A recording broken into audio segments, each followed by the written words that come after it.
आता ऐकू येते काय? हो हो.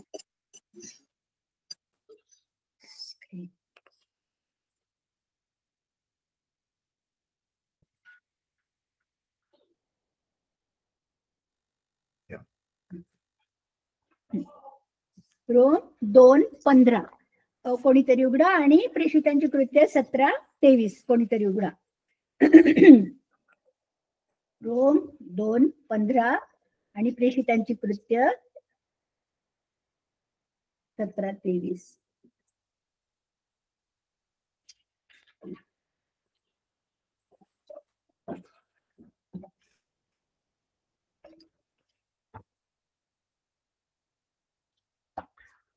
रोम 2:15 म्हणजे ते नियमशास्त्रातील आचार आपल्या अंतःकरणात लिहिलेला आहे असे दाखवतात.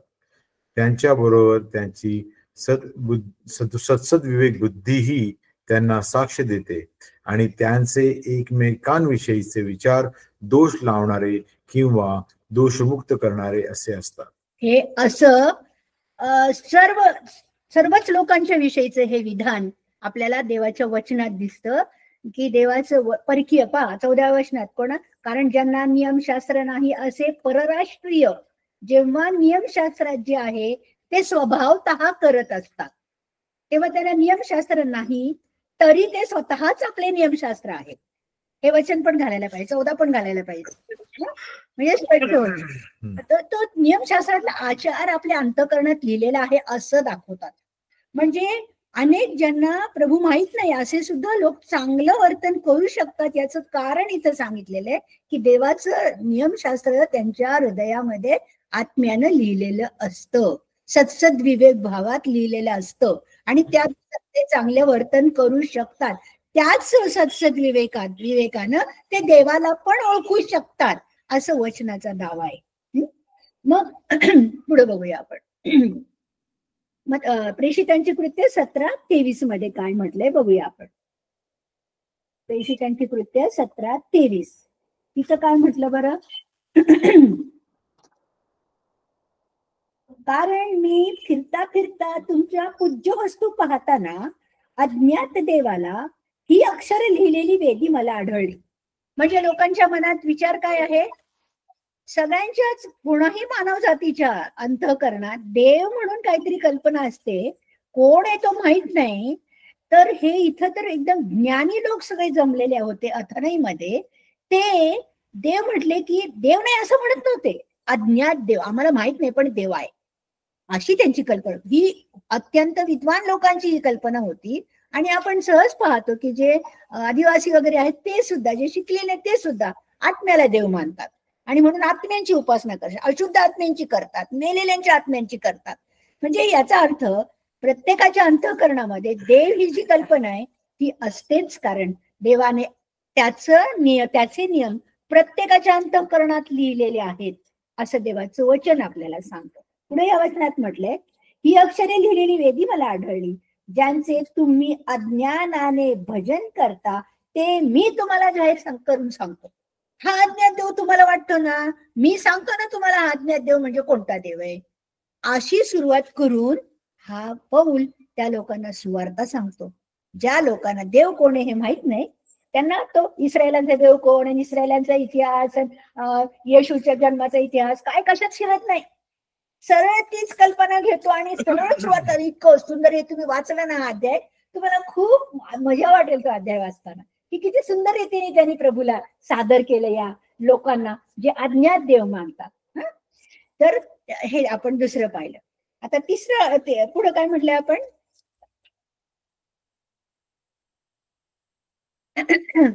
तिसरं आपण पाहतो वचन साक्ष देते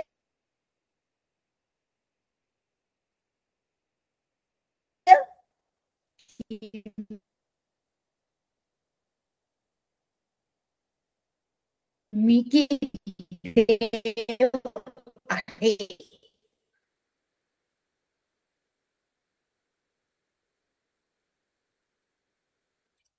देव आहे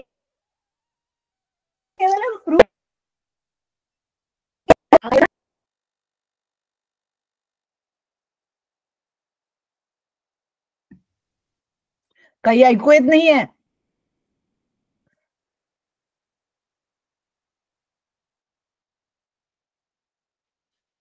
ब्रदर, काही ऐकू येत नाही. ऐकायला हो, येत नाही. नाही येत ऐकायला, नाही येत. ऐकायला येत नाही.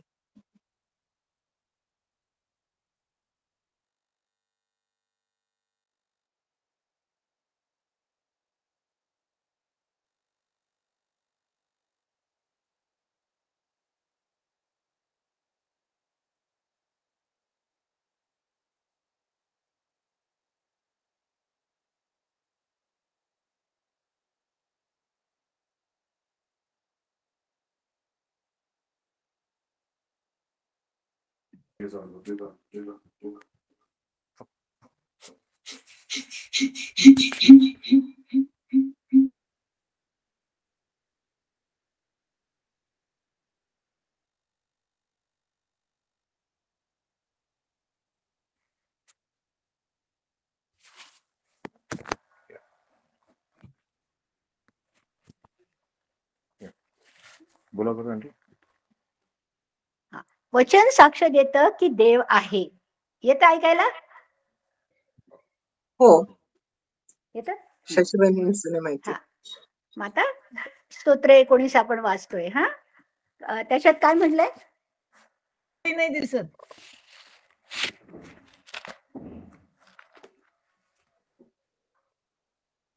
आकाश देवाचा महिमा वर्णिते, अंतरिक्ष त्याची हस्तकृती दर्शवते, दिवस दिवसाशी संवाद करतो, रात्र रात्रीला ज्ञान सांगते, वाचा नाही, शब्द नाही, त्यांची वाणी ऐकू येत नाही, तरी त्यांचा स्वर सर्व पृथ्वी आक्रमतो, त्यांचे शब्द दिगंतरी पोहोचतात.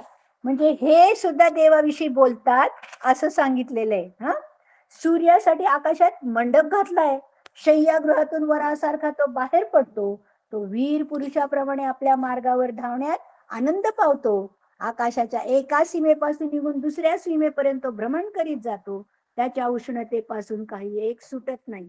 हे याच्यासाठी म्हटलेलं आहे की सृष्टी सुद्धा मानते की देव आहे, ती बोलते, रात्र सुद्धा रात्रीशी बोलते आणि अशा रीतीने देवाचा महिमा ती गाते असं इथं आपल्याला कळतं. मग त्या निर्जीव सृष्टीला जर देव आहे असं ती व्यक्त करते, तर मग आपल्याला कळलं, अशा त्याच्यातून देव दाखवून देतो की ते सुद्धा व्यक्त करतात की देव आहे. मग दुसरं वचन आपण तिथं पाहिलं, रोम 1:20 बघूया. आताच मगाशी रोम 1 मध्ये आपण होतो, रोम 1:20 वचन वाचूया आपण. काय म्हटलंय तिथं? तो सर्वच अध्याय या अविश्वासी लोक देवाविषयीची कल्पना कशी हाताळतात त्याच्याविषयी लिहिलं आहे, आणि म्हणून त्यातून आपण सगळेच पापी कसे आहे हे दाखवणारा तो अध्याय आहे. त्यामुळे ते हे फार सुंदर रीतीने या 1 आणि 2 अध्यायामध्ये दाखवलेलं आहे. तर हे प्रेषित रोमकरास पत्र याचा 1ला अध्याय आणि 20वा वचन. काय? कारण सृष्टीच्या निर्मितीपासून त्याच्या अदृश्य गोष्टी म्हणजे त्याचं सनातन सामर्थ्य व देवपण ही निर्मिलेल्या पदार्थावरून ज्ञात होऊन स्पष्ट दिसत आहेत. आपण जे वाचलं 19व्या स्तोत्रामध्ये त्याची पुष्टी हे वचन देतं. सृष्टीच्या निर्मिती त्याच्या अदृश्य गोष्टी म्हणजे त्याचं सनातन सामर्थ्य आणि देवपण ही निर्मिलेल्या पदार्थावरून दिसून येतात, अशासाठी की त्यांना कसलीही सबब राहणे. आता हे याचे एक छोटस उदाहरण मी तुम्हाला देते की निर्मितीवरून तसंच हे देवपण निर्मिलेल्या पदार्थावरून कसं ज्ञात झालं. बघा, योहान कुठे होता बरं? जेव्हा तो पहिल्यांदा निघाला यार्देनेपाशी संदेश द्यायला, तेव्हा तो कुठे होता? रानामध्ये, यार्देन नदीमध्ये होता. आणि तिथून तो ओरडायला, पहिल्यांदाच ओरडायला सुरुवात केली. काय केली? की पश्चाताप करा, कारण स्वर्गाचं राज्य जवळ आलं आहे, पश्चाताप करा, आपल्या वाटा नीट करा, असं त्याचा संदेश होता. तो तिथं ओरडला म्हटलेलं आहे. पुढचंच वचन मग त्यात पहा, हे 3ऱ्या अध्यायात तुम्हाला सापडेल. पुढचंच वचन तिथं काय म्हणतं? तेव्हा यहुदाच्या इतर सर्व परिसरामधून लोक लांबून ते यार्देन नदीपाशी आले. आता यार्देन नदी कुठे? त्या डोंगराच्या पायथ्यापाशी तिथून ती सुरू होऊन पुढे ती वाहते यार्देन नदी आणि गालिल समुद्राला जोडून ती पुढे जाते असं आपल्याला दिसते यार्देन नदी. त्या यार्देन नदीच्या आजूबाजूच्या गावांमध्ये योहानाचा आवाज ऐकू जावा, कसा ऐकू गेला? लाऊडस्पीकर होते का? नव्हते ना. मग आपल्याला एकूणच स्तोत्र काय सांगतं? तिथं असं म्हणतं की काय, त्याचा शब्द दिगंतरी पोहोचतो ना. आकाश देवाचा महिमा वर्णिते, त्याची हस्तकृती दर्शविते, दिवस दिवसाशी संवाद करतो, रात्र रात्रीला ज्ञान सांगते, वाचा नाही, शब्द नाही, त्याची वाणी ऐकू येत नाही, तरी त्याचा स्वर सर्व पृथ्वी आक्रमितो. असं म्हणतो म्हणजे काय, त्या हवेतून, त्या वाऱ्यातून त्या योहानाचे शब्द त्या देवानी त्या कुठपर्यंत पोहोचवले, लोकांच्या कानापर्यंत पोहोचवले आणि लोकांना ऐकू गेलं आणि ते गावागावातून इकडे आले ऐकायला. हा कोण आवाज येतो यार्देने मधून असा? वाचा तुम्ही, ते अतिशय चमत्कार झालेला आहे तो. बार्कलेच्या कॉमेंट्रीमध्ये त्याचं वर्णन खूप सुंदर करून सांगितलेलं आहे. तर लोक कसे निघाले तिथून? पश्चाताप करा, कारण स्वर्गाचं राज्य जवळ आलं आहे असं. तर लोक पश्चाताप करतच निघाले. म्हणजे एवढे 400 वर्ष वचनच नव्हतं ना, आणि एकदम वाणी ऐकायला आली. त्यांना काय वाटलं, वाणी म्हणजे देवच बोलतो का काय, नाही का? आणि मग सगळ्यांना इथं स्पर्श झाला त्याचा, आणि लोक एकमेकांशी पश्चाताप करत ते निघाले खरोखरचे. आणि तिथे जाऊन त्याला काय म्हणत, आम्हाला सांगा, आम्ही पश्चाताप करतो, आम्हाला सांगा आम्ही काय करावं. तो म्हणतो, देवाच्या नावात पश्चाताप करा आणि पाप कबूल करा आणि पश्चातापाला फळ द्या आणि देवाच्या नावामध्ये बाप्तिस्मा द्या. म्हणजे पश्चातापाला फळ द्या म्हणजे जो पश्चाताप केला त्याप्रमाणे आचरण करा आणि बाप्तिस्मा, असा त्याचा संदेश झाला. मग कसं झालं हे काम? तर 19व्या स्तोत्रातले आपल्याला सांगतात त्याचे स्वर दिगंतरी पोहोचतात. आता मला हा पण नेहमी प्रश्न पडतो, 5,000 हजार लोक जेव्हा सांगितले तेव्हा पुरुष 5,000 होते, जेवायला बसले, येशूकडे आले. मग त्यांच्या बायका होत्या, लेकरं होती. तर पाहिलं तर आपण किती समाज असेल, जवळजवळ 20,000 तरी असेल की नाही? 20,000 सहज असू शकेल. मग 20,000 येशूचा आवाज कसा पोहोचत असेल? आज आपल्याला 20,000 पुढे लावायला आपल्याला किती डीजे लावावे लागतात आणि कितीतरी पट लावावे लागतात, चित्र लावावी लागतात, मग तो दिसतो वगैरे सगळं. मग लोक शेवटपर्यंत कितीतरी तासन तास बसायचे ऐकायला. कसं काय हे व्हायचं? कारण त्याचा स्वर सर्व पृथ्वी आक्रमितो, त्याचे शब्द दिगंतरी पोहोच. म्हणजे आपण जर पाहिलं ना, येशू या पृथ्वीवर वावरताना काय असे नुसते त्यांनी ह्याला हात लावला बरं झालं, त्यांनी एवढे चमत्कार नाही झाले. असं आपण विचार करू ना, तर असले चमत्कार तर कितीतरी झाले असते. किंवा भाकरी वगैरे आपण ते तर बघतोच की कशा पोचल्या गेल्या, नाही का? तर याच्यामध्ये निसर्गाने पण काम केलेलं आहे. हा आमचा प्रभू आलेला आहे हे कुणी सांगितलं लोकांना? निसर्ग सुद्धा कार्यरत होता. दुसरं तुम्हाला सांगते, अदृश्य शक्तींना पण कळलं देव प्रभू आलेला आहे. काय झालं? या संबंध 400 वर्षांच्या काळात देवाची भेट न झाल्यामुळे सैतान तर खूप फोपवलेला होताच होता. पण जेव्हा येशू आला ना, तेव्हा आता आपण जे पाहतो ना, त्यापेक्षा खूप प्रकारे अशुद्ध आत्म्यांचं जे काम आहे ना, ते फारच चाललेलं होतं. आपण कधी ऐकलं का एका माणसामध्ये सैन्य आहे म्हणून? कधीच नाही ऐकलं ना. त्याच्या पूर्वी पण नाही ऐकलं, जुन्या काळात पण नाही ऐकलं. का आलं?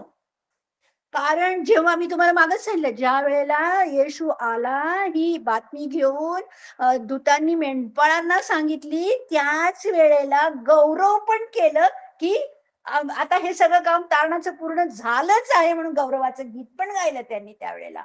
आणि कोण त्यांना सांगितली, हे जाहीर केलं त्याच वेळेला. अशुद्ध शक्तींना सुद्धा कळलं की आमचा तारणारा म्हणून जो आमचा शत्रू, माझं डोकं फोडायला येणार आहे, तो आलाय. म्हणून सैतान एवढा त्याचा सैतानखाना खवळला की तो सगळ्या मानवजातीमध्ये असा त्रास देत सुटला होता. आणि एवढे अशुद्ध आत्मे जाईल तिथे येशू अशुद्ध आत्मे काढतो. आज दिसतं का आपल्याला एवढं चित्र अशुद्ध आत्म्याचं? नाही. जे येशूला मानत नाही ते त्या शक्तीशी संपर्कात आहेत त्यांनाच त्रास होतो. आपल्याला होणारच नाही, कारण आम्ही प्रभूचे शिक्का मारलेले जसं तर आम्हाला जवळ पण येणार नाही. पण तुम्हाला हे प्रमाण एकदम काय दिसतं, खूपच कमी दिसतं. कारण का? स्तंभावरती सैतानाचा नाश केला ना प्रभूंनी. म्हणून आता जे काही आहे त्या सैतानाचं जे काही काम चाललं ते कसं पराजित सैतानाचं काम.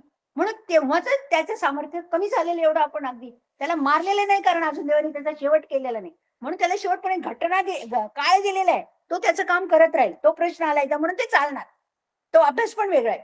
पण इथं आपण हे लक्षामध्ये ठेवायचं की जसं निसर्ग हल्ला आणि प्रभूच्या कामाला लागला, तसा हा अदृश्य शक्ती जो सैतान, देवाचा उत्पत्ती 3 पासूनचा जो शत्रू आहे, त्याचा सैतान खाना पण तेवढाच खवळला. आणि लगेचच तो 4थ्या अध्यायातच येशूच्या बाप्तिस्मा झाल्याबरोबर आपल्याला त्याची परीक्षा घ्यायला आलेला दिसतो. काय तेवढ्याच परीक्षा नाही घेतल्या त्यांनी त्याच्या जन्मापासूनच त्याच्यावरती तो डूक धरून होता की याला मारायचं, लवकर मारायचं ह्याला, म्हणून पहिलंच त्याच्यावरती अदृश्य शक्तीचा येशूवर झालेला घात कोणता?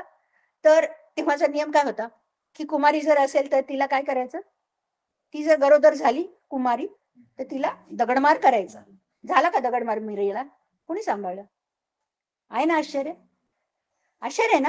आणि देवाने योसेफाला पण सांगितलं, त्याला पण खात्री करून दिली, आणि कोणी तिला दगडमार करायला धजला नाही ना. कोणी 9 महिने तिला सांभाळलं देवबापानी, व्यवस्थित तिची सुटका झाली. नंतर तर एवढे चमत्कार दाखवले. तेवढंच कशाला, ज्या वेळेला तिच्या पोटी तो येत होता तेव्हा अलिशेबेला 6वा महिना होता, बरोबर? 6वा महिना असताना तिच्या पोटामध्ये बाळाने उडी मारली. तिला कळलं हा मशिहा आहे याच्या पोटामध्ये, हे तिला कळलं, आणि तिने स्तुती स्तोत्र गायलं, झालं. आणि मग योहान ज्या वेळेला जन्मला त्यावेळेला दुसरा चमत्कार त्याचा बाप बोलायला लागला की नाही. म्हणजे देव कशी ती येशू आला आहे ह्याची एक एक एक एक एक एक काय करत होता, खात्री पटवून देत होता.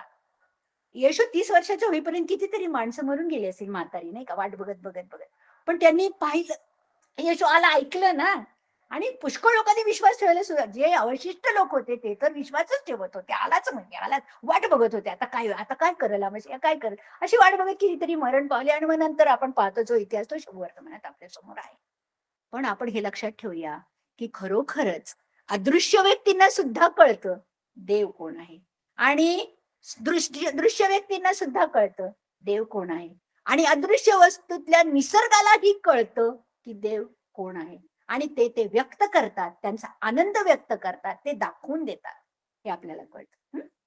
तर हे आपल्याला यावरून कळलं. मगाशी आपण तो 3रा मुद्दा काय पाहिला की देव काय, हे आपला विवेक भाव सांगतो की देव आहे. आणि अदृश्य रोमक्रस्त्र 8 मध्ये ग्रोनिंग मध्ये लिहिले कण नाही, सृष्टी देखील कणचं आहे, हो, त्याच्या निवडलेल्या बाहेर काढायचं, बाहेर ती फुटणार, भूकंप होऊन बाहेर पाडणार ना आपल्याला, आपली प्रेत फेकणार बाहेर. शी विल गिव्ह अवे, काय तिला सुटका पाहिजे आता, तिला, ती तिची खूण आहे की काय, हे देवाच्या लोकांना ते उठणार. पहिल्यांदा तिला केव्हा करणार की जेव्हा लोकांतरण होईल ना आपलं विश्वासियांचं, तेव्हा तिला करणार आता आपली सुटका झालीच आता काही नाही.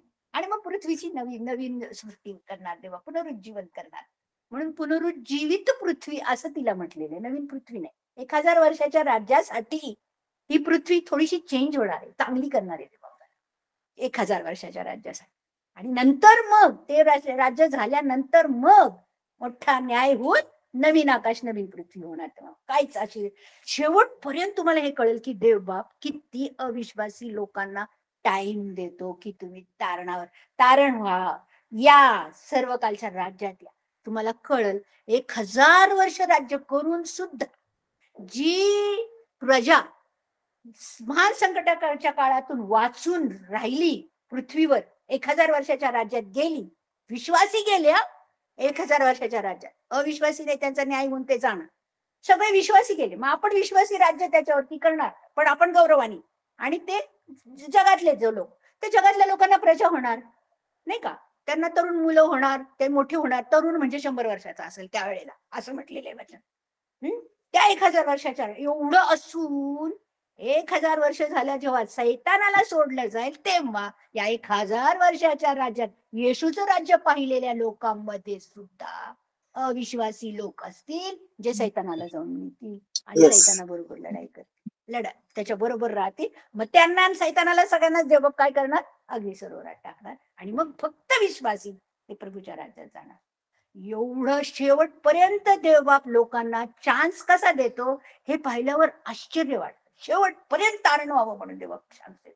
1000 वर्षाच्या राज्यात सुद्धा, म्हणून तिथे दुसऱ्या अध्यायात काय म्हटलेलं आहे, तो 1000 वर्षाचं कसं राज्य करेल, लोहदंडाने राज्य करेल. म्हणजे देवाचं राज्य आज्ञा पाळा, नाहीतर हे असं असून सुद्धा नंतर ते सैतानाला मिळतील, त्यांना परत त्यांच्या त्या मूर्त्याच आठवतील, जातील मूर्त्यांच्या मागे, असं होईल. हे सगळं खूपच हे आहे की देवाची लढाई जी आहे ना, ती आपल्या अक्कल, सैतानाशी लढाई जी चालू आहे ती आपल्या अक्कलण्याच्या पलीकडे फारच आहे, भयानक आहे. आणि त्याला फार देवबापांनी वेळ दिलेला आहे. कसा वेळ दिलेला आहे ते पाहिल्यावर आपल्याला आश्चर्य वाटत की शेवटी 7 महान संकटाच्या काळात अखेरच्या ह्याला मधल्या काही भागामध्ये त्याला वरून खाली फेकण्यात येईल, आणि तेव्हा तो इथं खूप धुमाकूळ घालेल शेवटच्या 3.5 वर्षामध्ये. तेव्हा त्याला वरती दोषारोप करायला जागा पण नाही मिळते, घेणार नाही त्याच्या दरबारात, त्याला एंट्रीच नाही त्याला स्वर्गात. आणि तिथं ते हे केल्यावर मग त्याला बांधून 1000 वर्षासाठी बांधून ठेवते. 1000 वर्ष झाल्यावर त्याला सोड. म्हणजे किती देवबापांनी माणसाला, सैतानाला इतकं ठेवून माणसाला किती तारण व्हावं म्हणून वेळ द्यावा बघा ना तुम्ही. 1000 वर्षाचा वेळ देणार आहे तेवढ्यासाठी, तारण व्हावं म्हणून. अशी देवबापाची दया. आणि सगळी सृष्टी त्याला काय आहे, फॉर आहे, ती ओळखते. त्या वेळेला तिची तसे रिस्पॉन्स, आता दादानी जे सांगितलं ते त्याचे तसे तिचे रिस्पॉन्स आहे, ती ओळखते म्हणून आता कणते, ती तिला कळतंय. आणि तिचं कणणं दिसतं कशाला आपल्याला, भूकंपातून, उद्रेक कशाचे, ज्वालामुखीचे उद्रेक, त्याच्यातून दिसतं तिचं काय कणणं आपल्याला दिसतं. ती अशा रीतीने दाखवते कशी ती त्याची वाट बघते. बरं, पुढं देव कसा आहे. आतापर्यंत आपण हे चित्र पाहिलं, ते काय वगैरे हे सगळं आहे, पण कसा दिसतो आहे कसा. कोणी देवाला पाहिलं नाही, त्यानं स्वतःच बायबलमध्ये स्वतःविषयी प्रगट केलं. मी कसा आहे हे तो स्वतः सांग, तेव्हा त्याला ऐकू येतं, त्याला कळतं, त्याला. कारण तो काय म्हणतो, 115 स्तोत्र काढा, काय म्हणतो तो बघा. देव म्हटल्यानंतर तो वर्णन कसा देव असावा आपण काय कल्पना करतो, आणि देव आहे कसा. 115व्या स्तोत्रात तो काय म्हणतो बघा.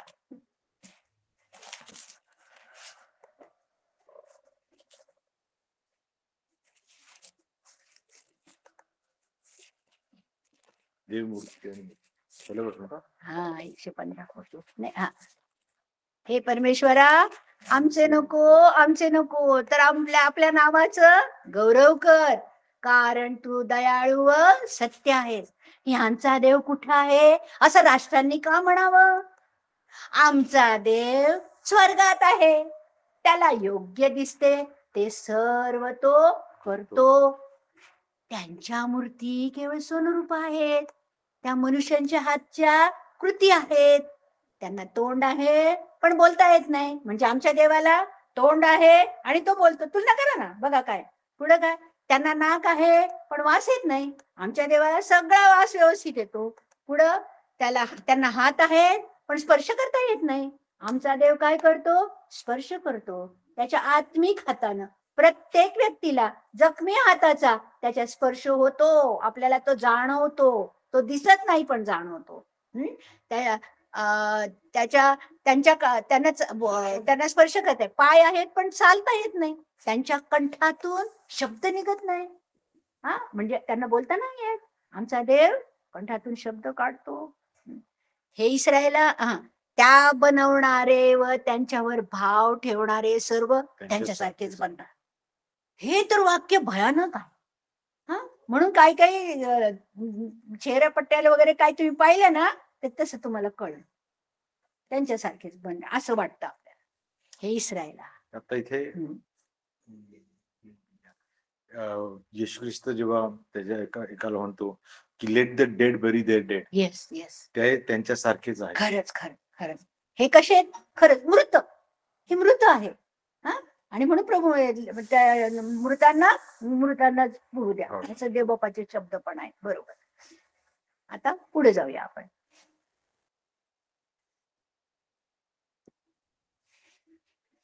बायबल मध्ये स्वतःविषयी प्रगट केला. आणि कसा आहे तो, ते आपण प्रास्ताविक मध्ये बरंच काही पाहिलंय, तरी इथे पण वाचूया आपण.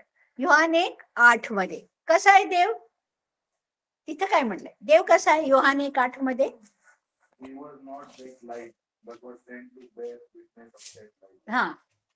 तो देव कोण आहे, प्रकाश आहे. He was that light. पुढं रोम 1:8. हा, तो नाही, तो योहान म्हणतो की तो लाईट नव्हता, तो प्रकाश नाही, तो त्या प्रकाशाविषयी साक्ष देण्याकरता आला. म्हणजे इथे देव काय आहे? प्रकाश आहे. देव कसा आहे? तो प्रकाशासारखा आहे. हा, खूप खूप तेजस्वी आहे. म्हणजे थोडक्यात इतकं की त्याला प्रकाशच म्हणावं एवढा तेजस्वी असं देव. हे देवाचं एक वर्णन झालं. पुढं काय? निर्गम 33:20-23. आणि मग 34 मध्ये पण येऊ आपण मग, पण मला त्यानंतर येणारच आहे 34 मध्ये. 33 निर्गम 33 20 आणि 23. 20 ते 23 वाचलं तरी काय. निर्गम 33 20 ते 23. तरी पण तो म्हणाला की तुला माझे मुख पाहणार नाही, कारण माझे मुख पाहिल्यास कोणी मनुष्य जिवंत राहत नाही. का म्हणजे अजून चांगलं कळेल तुम्हाला कसं व्हायला. हा हा, मग परमेश्वर अजून पण वर. हा बरोबर. हा चालेल. मग परमेश्वर मोशेला म्हणाला, हे जे तू सांगितले आहेस तेही मी करीन, कारण माझी कृपादृष्टी तुझ्यावर झाली आहे आणि मी तुला व्यक्तिशः नावाने ओळखत आहे. तो म्हणाला, कृपा करून मला तुझे तेज दाखव, तेव्हा मी आपले सर्व चांगुलपण तुझ्या पुढे चालवीन. तेज म्हणजे देवाचे चांगुलपण. तुझ्या समोर परमेश्वर या नावाची मी घोषणा करीन. ज्याच्यावर कृपा करावी असे वाटेल त्याच्यावर मी कृपा करीन, आणि ज्याच्यावर दया करावी असे वाटेल त्याच्यावर मी दया करीन. तरी पण तो म्हणाला की तुला माझे मुख पाहणार नाही, कारण माझे मुख पाहिल्यास कोणी मनुष्य जिवंत राहत नाही. परमेश्वर म्हणाला, माझ्याकडे एक जागा आहे, येथे या खडकावर उभा राहा. असे होईल की माझे तेज जवळून चालले असता मी तुला खडकाच्या भेगेत ठेवीन. मी निघून जाईपर्यंत आपल्या हाताने तुला झाकीन. आपल्या हाताने तुला हाताने. कळलं ना? हात आहे त्याला झाकायला. हा, स्पष्ट दिले, हात आहे त्याला झाकायला. आणि तो बोलतो, म्हणाला म्हणजे बोलतो. आणि मग मी तुला काढून घेईन हात, आणि तुला पाठमोरा दिसेल. म्हणजे तुला पाठमोरा दिसेल म्हणजे माझी पाठची बाजू दिसेल. म्हणजे त्याला पाठ आहे ना. म्हणजे तो व्यक्ती आहे, तो व्यक्ती आहे, पण तो प्रकाश आहे, तो आत्मा आहे, आणि तो खूप भव्य आहे, खूप भव्य आहे. खडकावर ती वेगळ्यात ठेवणाऱ्या हाताने जागा वेगळी. हात केवढा मोठा आहे बघा. मी जस्ट कांट इमॅजिन. पण माझे मुख तुला दिसायचं नाही. म्हणजे आहे हे सगळं देवाला आहे, पण ते आपल्याला दिसू का शकत नाही. आपण मरून जाऊ. ते फार तेजस्वी आहे. परवा मी एक क्वेश्चन आन्सर ऐकला. कोणीतरी विचारला क्वेश्चन की स्वर्गात गेल्यावर आपण देवाला पाहू का, आणि तो कसा असाल, आपण पाहू शकू का. तर तिथं असं म्हटले, जॉन पहिला प्रश्न विचारला. ते म्हणाले, मला असं वाटतं की देवाचं तेज आणि ते त्याचं जे रूप आहे ते एवढं आपल्याला अनाकलनीय आहे की आपण गौरवानं सुद्धा स्वर्गात जेव्हा आपण असू तेव्हा सुद्धा आपल्याला ते संपूर्ण देवबाप आपल्याला दाखवणार नाही. इतकं ते काय गहन आहे आणि आपल्याला अनाकलनीय आहे. म्हणजे आपण ते ग्रास पण करू शकणार नाही, इतकं सहन करू शकणार. पण आपल्याला बरंच खूप काही कळेल. आता तसं नसणार, जास्तच कळेल. तरी ते त्याच्यापेक्षा विशाल आहे असं मला वाटतं, असं त्यांनी सांगितलं. तर पाठमोर हे सगळं आहे, असं आपल्याला व्यक्ती आहे असं डोळ्यापुढे येतं. आता एक खूप सुंदर म्हणजे वाचताना मी निघून जाईपर्यंत आपल्या हाताने तुझे डोळे झाले. आणि तसंच मोशेने नोहाने पूर्ण आर्क बांधली, परंतु तिथे असलेले की and the Lord shut the door.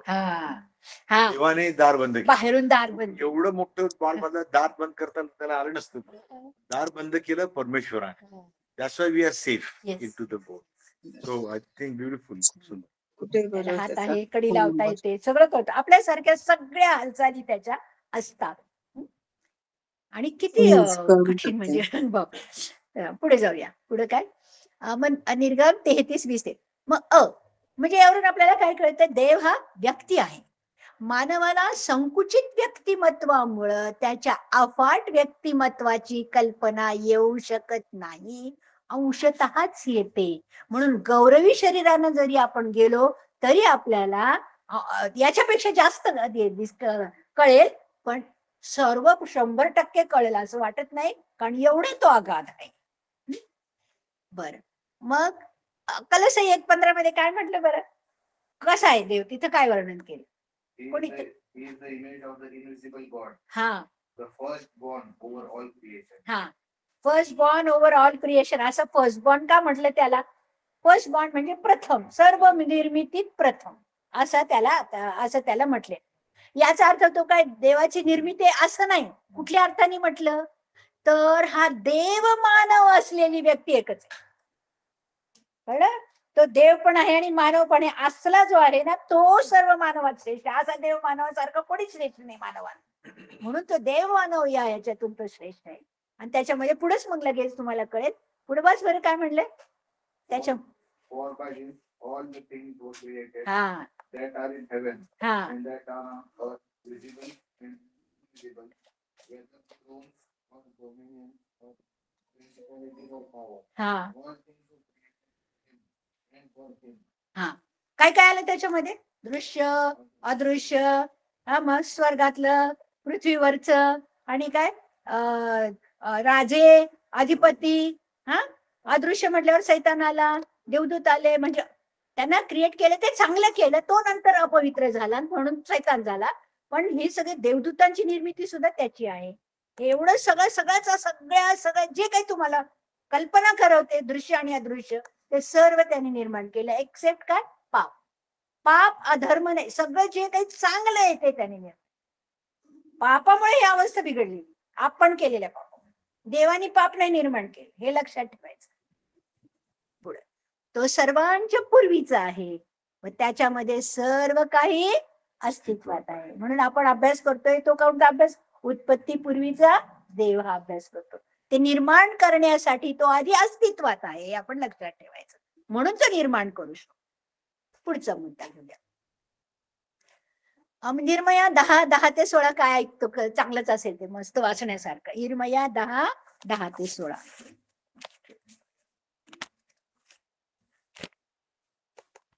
10:10-16. हा 10:10-16. आपण जे बोलू ना त्याच्यापेक्षा वाचू का? वचन जे बोलतं ना ते जास्त नाही. आपल्याला स्पष्ट होतं त्याचे वाचू का? विचार. इर्मया 10. इर्मया 10:10-16. हॅलो, 10:10-16. तरी परमेश्वर सत्यदेव आहे, तो जिवंत वाचा. देव, सनातन राजा आहे. त्याच्या क्रोधाने हा? पृथ्वी कंपायमान होते.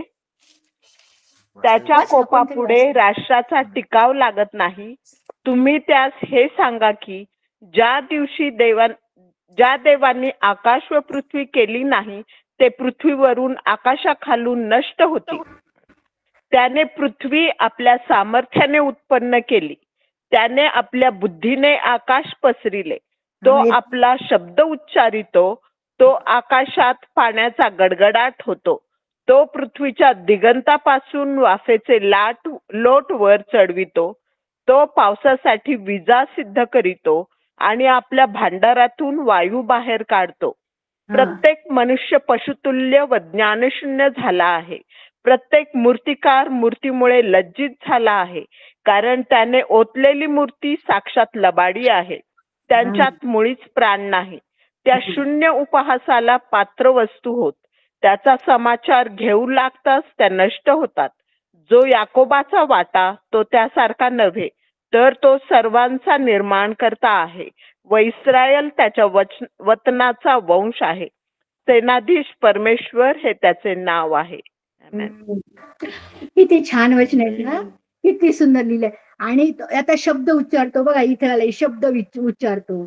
सामर्थ्य आहे त्याच्यामध्ये, बुद्धी आहे त्याला. हा अगाध बुद्धी आहे. हे व्यक्ती पाहिजे ना तर बुद्धी असणार. हे काहीतरी असं पशुतुल्य नाही येतो. आणि निर्मितीच्या बाहेर आहे. आपण निर्मितीमध्ये आहोत, ही त्याची निर्मिती आपण कशी त्याच्यापेक्षा खूपच कमी आहोत आपण. बरं, पुढे जाऊया आपण. तो ऐकू शकतो, अं, तो पाहू शकतो, तो पराक्रमी कृत्य करू शकतो, तो समजू शकतो, त्याला कान आहे, डोळे आहेत, हात आहेत, पाय आहेत, मन आहे, त्याची आतडी तुटतात असं म्हटलंय. बघायचं का तुम्हाला वचन? ते खूप छान आहे. इर्मया 4:19 वाचा. त्याची आतडी तुटतात म्हटलंय. आपण जे देवाच्या विरुद्ध वागतो तेव्हा त्याला इतकं दुःख होतं की त्याची आतडी तुटतात, आणि कारण त्याला आपला नाश दिसतो समोर, आणि माणूस मात्र त्या नाशाचा विचारच करायला तयार नाही, देवाचं भयच तयार नाही. माझी आतडी तुटतात. माझ्या हृदय कोशास वेदना होत आहेत. माझे अंतर्याम अस्वस्थ झाले आहे. माझ्याने स्तब्ध राहवत नाही, कारण माझ्या जीवा करण्याचा नाद रणशब्द तू ऐकला आहे. हा, कळलं? तर हे असं रीतीनं तो म्हणतो आपल्याविषयी. पुढं परमेश्वर म्हणतो तेव्हा परमेश्वर असे म्हणतो. वाटलं का? 17व्या वचनात शेवट काय लिहिलं? असे परमेश्वर म्हणतो. पुढे तुझे वर्तन व तुझी क्रियामुळे तुला हा प्रसंग प्राप्त झालाय, ही दृष्ट. कळलं? आणि तो परमेश्वर पुढे म्हणतो माझी आतडी तुटतात होतो. पुढे जाऊया. हा, त्याला भावना आहेत. स्तोत्र 115 1-8 आपण आता वाचत होतो ना, ते अर्धवट वाचलं ना आपण. 8 पर्यंत गेलो ना. भावना आहेत त्यांना. त्याला बघूया एकदा. स्तोत्र 115 त्याच्यामध्ये अजून पुढे वाचूया.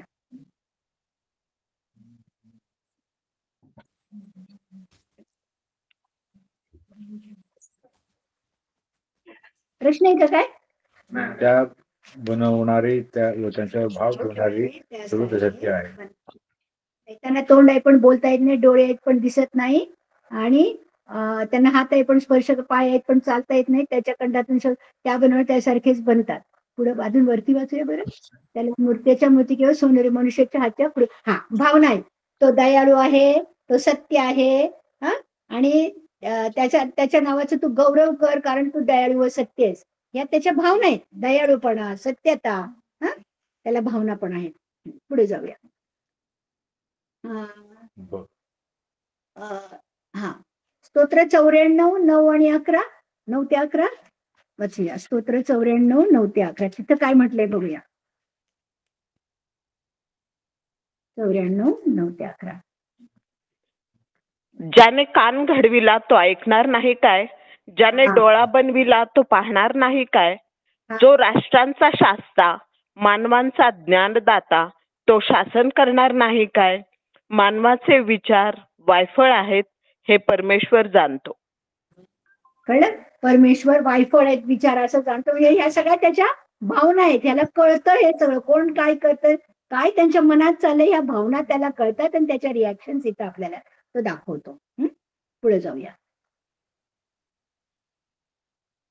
हा, पुढं. देव आत्मा आहे. पण मगाशी पाहिलं आपण देव व्यक्ती आहे. आता तो देव आत्मा आहे तरीही तो व्यक्ती आहे. योहान 4:24. हा, काय म्हटलंय तिथं योहान 4:24 मध्ये?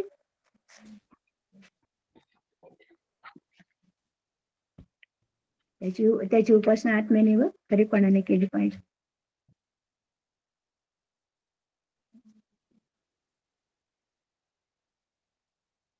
देव आत्मा आहे.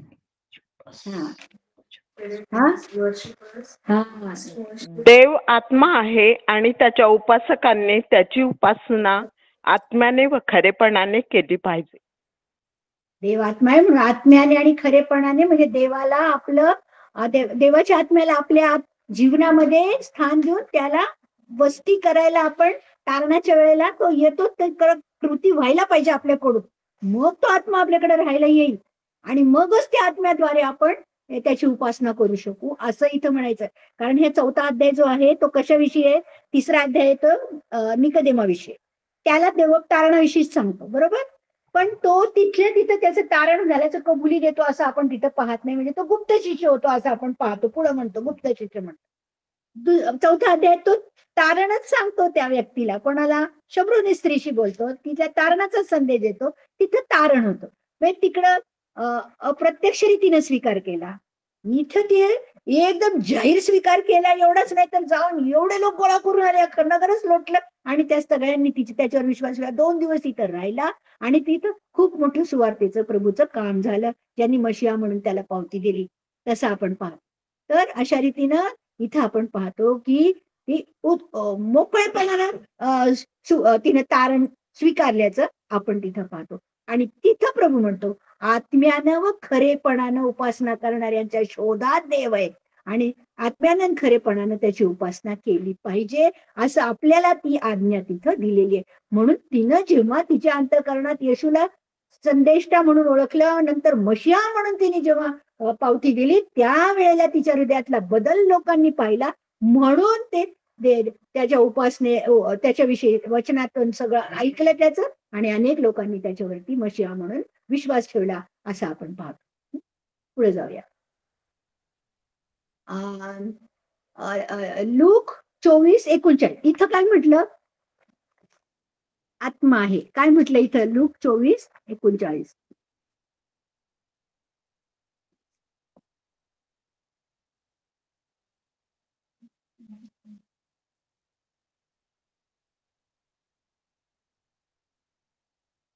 पहा, माझ्या पित्याने देव केलेली देणगी मी तुमच्याकडे पाठवतो. हा, मी स्वर्गीय सामर्थ्याने युक्त व्हाल, तुम्ही स्वर्गीय सामर्थ्याने युक्त व्हाल तोपर्यंत यरूशलेमेत राहा. हे कशाविषयी बोलतो तो? पवित्र आत्मा. देव आत्मा आहे आणि तो म्हणतो मी तो आत्मा तुमच्याकडे पाठवतो, असं तो म्हणतो. म्हणजे पवित्र आत्मा पण आत्मा आहे आणि पिता पण आत्मा आहे आणि माझ्या आत्म्याला मी तुमच्याकडे पाठवतो, असं तो सांगतो.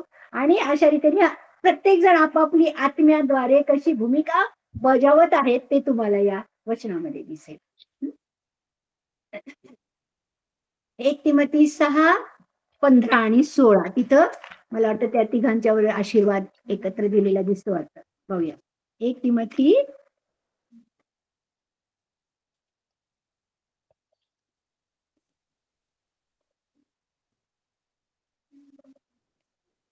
6:15-16.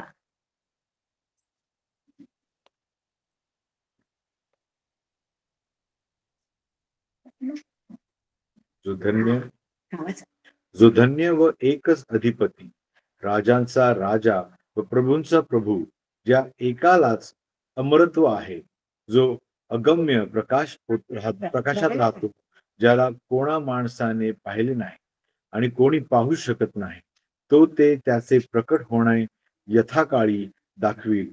त्याला सन्मान व पराक्रम युगायुग आहे. आता तुम्हाला असं वाटेल, आपण जसे की जुन्या करारातली वचनं पाहिली होती, पण नव्या करारात पण तसंच म्हटलेलं आहे. जो धन्य एकच अधिपती, राजांचा राजा व प्रभूंचा प्रभू, ज्या एकालाच अमरत्व आहे, जो अगम्य प्रकाशात राहतो, ज्याला कोणा माणसाने पाहिलं नाही आणि कोणी पाहू शकत नाही, तो ते त्याचं प्रगट होणं यथाकाळी दाखवील. त्याला सन्मान पराक्रम गौरव आहे. आमेन. त्याचं प्रगट होणं यथाकाळी. प्रगट कोण होणार आहे? पुन्हा येशू होणार आहे. तरी पण आपण त्रेक देवाला पाहणार आहे, असं ते चित्र आहे. पुढं 1 तिमोथी 6:15 आणि 16 तेच वाचलं ना आपण. योहान 6:36. योहान 6:36.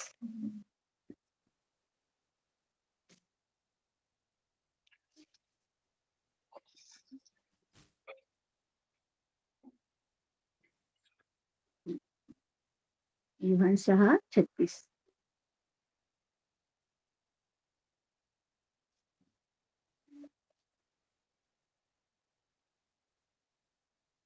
परंतु तुम्ही मला पाहिले असताही विश्वास ठेवत नाही, असे मी तुम्हाला सांगतो. पण पहिलं असताही विश्वास ठेवत नाही, असं प्रभूचं काय आपल्यावरती आरोप आहे. आता आपण कसे आहोत? न पाहता विश्वास ठेवणाऱ्या मधले आपण आहोत. तो कोणाशी बोलत आहे? ज्यांनी पाहून पण विश्वास ठेवत नाही, त्यांच्याविषयी तो बोलत आहे. आणि आपल्याला धन्य म्हटलेलं आहे. पण आपल्याला पण दोष कशासाठी आहे? की आम्हाला हे सगळं खरं आहे हे लिखित स्वरूपात आपल्याला सगळं माहित आहे. आपण ते जाणून त्या प्रभूला पाहत नाही. वचनामध्ये आपण कुठं पाहायचंय? वचनात पाहायचंय. त्यांनी कसं पाहिला? प्रत्यक्ष पाहिला. पण आम्ही पण पाहतो. पण कशात पाहतो? वचनात पाहतो. आम्हालाही पाहायचा, आम्हालाही ओळख करायची, पण आम्ही कुठं पाहायचा? वचनातून पाहायचं. आम्हाला इथून देव कसा आहे प्रभू काय याच्यातून दिसतो. कशासाठी लिहिलं आपण पाहिलं, वचन कशासाठी लिहिलं त्याचं कारण पाहिलं ना मागं. योहानामध्ये काय पाहिलं कारण? आम्ही त्याला ओळखावं आणि त्याला तारणारा म्हणून स्वीकारावं म्हणून हे लिहिलेलं आहे ना. मग आपण कुठे पाहतो? ह्याला इथे पाहतो. हा त्यांनी पाहिलं म्हणून विश्वास. आम्ही नाही तसे, आम्हाला नाही दिसलं, आम्हाला नाही हे वचन असं नाही. आपण पण पाहू शकतो. याच्यात पाहायला आपल्याला देवानी तो तर डावच करतो, आपल्यासाठी वेगळं लिहितो त्याच्यासाठी. म्हणून आपल्याला पण पाहायचं, त्याला पण आपल्याला वचनातून पाहायचं. आणि जे विश्वास ठेवत नाही तर त्यांना काय करणार? देव शिक्षा करणार. हे आपण वचन पाहिलं. आपण कुठे पाहिलं? हे विश्वास न ठेवणारे पण नरकात जातील याचं पण वचन पाहिलं. प्रगटीकरणाच्या यादीमध्येच नाव दिलं. पहिलं कोणाचं आहे? आणि विश्वास न ठेवणारे. मग भेकड, मूर्तीपूजक, अमुक ती आजी पुढे जोडली गेली. मग पहिलं लिहिलेले विश्वास न. लक्षात ठेवायचं ते. म्हणून आपल्याला पण विश्वास ठेवायचा, पण वचनात पाहायचा. आपण डोळ्यांनी आपण नंतर केव्हा पाहणार? गौरवी शरीर मिळाल्यावर पाहणार आपण त्याला डोळ्यांनी. पुढे जाऊया. 1 कोरिन्थ 1:21. 1 कोरिन्थ 1:21. प्रत्येक वचन वेगळं वेगळं आपल्याला काय काय पैलू दाखवतो म्हणून आपण वचन वाचतोय.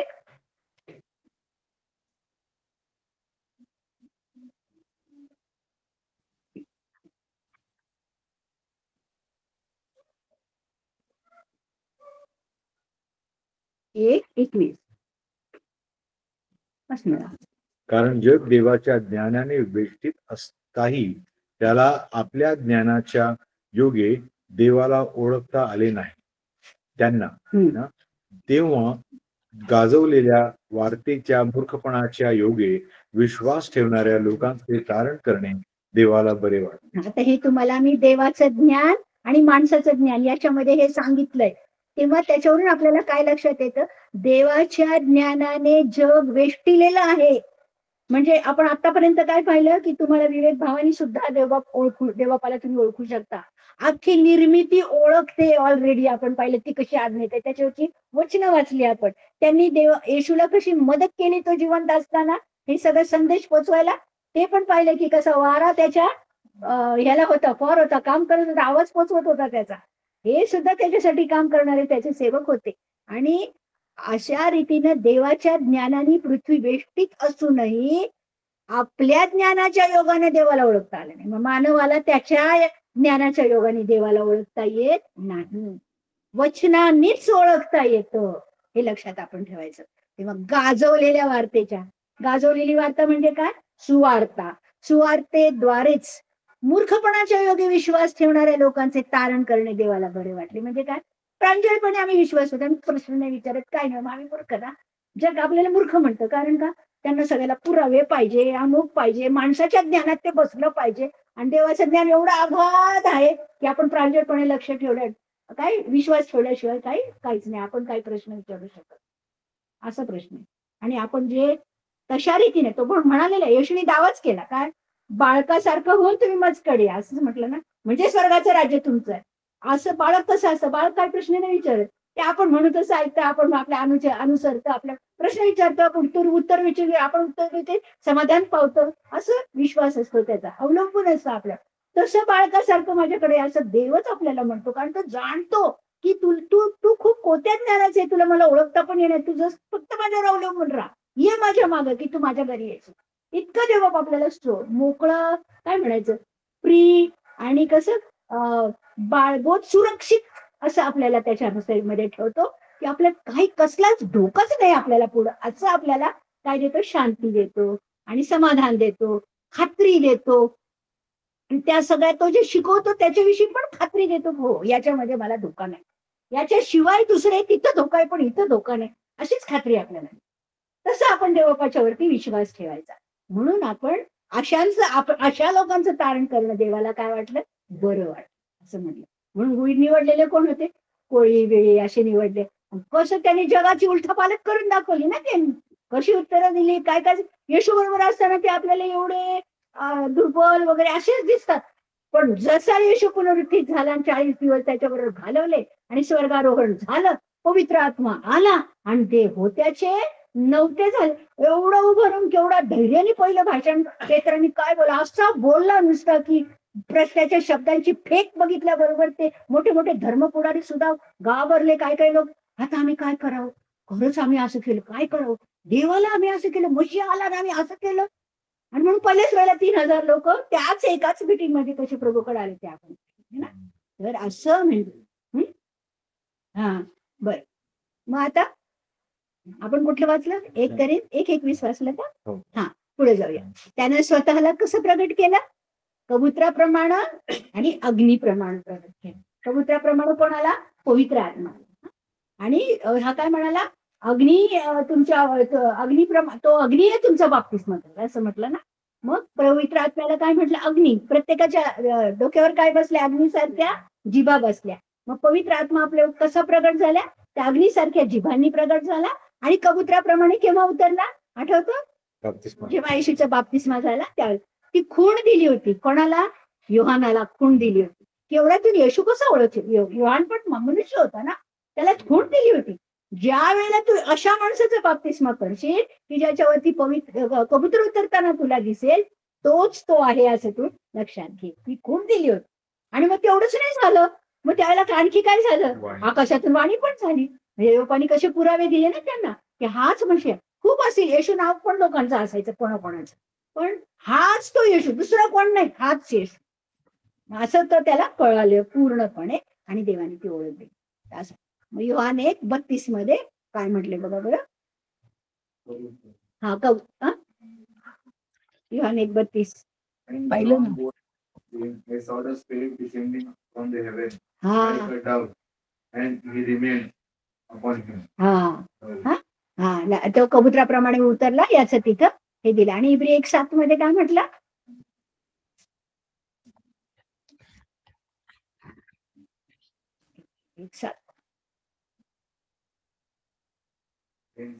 हा 1:7. आणि देवदूताविषयी तो म्हणतो, तो आपले देवदूत वायू आणि आपले सेवक अग्निज्वाला असे करतो. तर देवदूतांच्या द्वारे सुद्धा तो अग्नीच्या ज्वालेप्रमाणे तो प्रगट होतो असं म्हटलेलं आहे. आणि पवित्र आत्मा हा सुद्धा अग्नीच्या ज्वालेप्रमाणे प्रत्येक व्यक्ती होते. 120 लोक तिथे जन्मलेले होते, त्यांच्या सगळ्यांच्या वरती आला. त्याचे ते हे दिलं आपल्याला एक पुरावा. पुढे जाऊया. देव स्वयंपूर्ण आहे, त्याला कोणाची गरज नाही. म्हणजे काय स्वयंपूर्ण? म्हणजे सेल्फ डिपेंडंट, सेल्फ सफिशियंट. त्याला कोणाची गरज नाही. तो मुळातच जीवन आहे. त्याला जीवन कोणी दिलं नाही, त्याला जन्माला कोणी घातलं नाही. वर्तुळाला जसा आरंभ आणि शेवट नसतो तसा तो आहे. देव व्यक्ती आहे याचा पुरावा काय? तर स्तोत्र 139 1-6 काय दिसतं तिथे तुम्हाला? काय काय करतो तो देव? आता बघा, तो व्यक्ती कसा आहे हे पहा. व्यक्ती असल्याशिवाय व्यक्तीला व्यक्तीचं काही करणार नाही. असा आपला हा देव त्याचं व्यक्तित्व कसं दाखवतो ते आपण इथं पाहतो. स्तोत्र 139 1-6 वचन. हे परमेश्वरा, तू मला पारखिले आहे. तू मला ओळखतोस. माझे बसणे व उठणे तू जाणतोस. तू दुरून माझे मनोगत समजतोस. तू माझे चालणे व माझे निजणे बारकाईने पाहतोस. आणि माझ्या एकंदर वर्तनक्रमाची माहिती तुला आहे. हे परमेश्वरा, तुला मुळीच ठाऊक नाही असा एकही शब्द माझ्या मुखातून निघत नाही. तू मागून पुढून मला वेढिले आहे. माझ्यावर तू आपला हात ठेविला आहे. हे ज्ञान माझ्या कल्पनेपलीकडचे आहे. हे अगम्य आहे. हे माझ्या आवाक्या बाहेरचे आहे. आणि मग पुढे त्याच्या आत्म्याविषयी ते आपण नंतर परत वाचणार आहोत. पण इथे हे एवढं लक्षात ठेवायचं, तो मला पारखतो म्हणजे कसोटी पण घेतो माझी. तू मला ओळखतो, नावानं पण ओळखतो. पुढं माझं बसणं उठणं तू दुरून पाहतो, तू दुरून माझं मनोगत समजतो. हे तरुण मुलांनी अगदी लक्षात ठेवायला पाहिजे. कुठं जातात, कुठं बसतात, कुणाशी बोलतात, देवा बघतो. इतकं स्पष्ट वाक्य इथं. तुझं चालणं निजणं बारकाईनं पाहतो. आणि तुझ्या एकंदर वर्तनक्रमाची माहिती तुला आहे. आमच्या आहे सगळ्यांच्याच. पण तारुण्यातच आपण हे ओळखलं म्हणजे आपण खूप जपून वागू शकतो. आपल्यातून पाप होऊ नये म्हणून ही वचनं आपल्याला खूप काय त्याचा इशारा देऊन ठेवतात की माझ्या देवापाच्या अंगात माझ्या देवापाच्या ठाई एवढं मोठं सामर्थ्य आहे की माझं एवढं सगळं तो जाणतो. माझं चालणं माझं निजणं कसं म्हटलंय बारकाईनं पाहतो. बारकाईनं पाहत. हा आता बहीण भावंड जरी असले तरी कशा पद्धतीने कसे बसता काय तेव्हा बघतो, नीट व्यवस्थित बसायचं आपण, व्यवस्थित सजन बिजन सगळे जरी आले तेव्हा सुद्धा आपण आपलं पाळायचं काय आहे ते पावित्र्य. हा माझ्या एकंदर वर्तन क्रमाची माहिती तुला आहे, एकंदर वर्तन क्रम सगळा माझं दैनंदिन.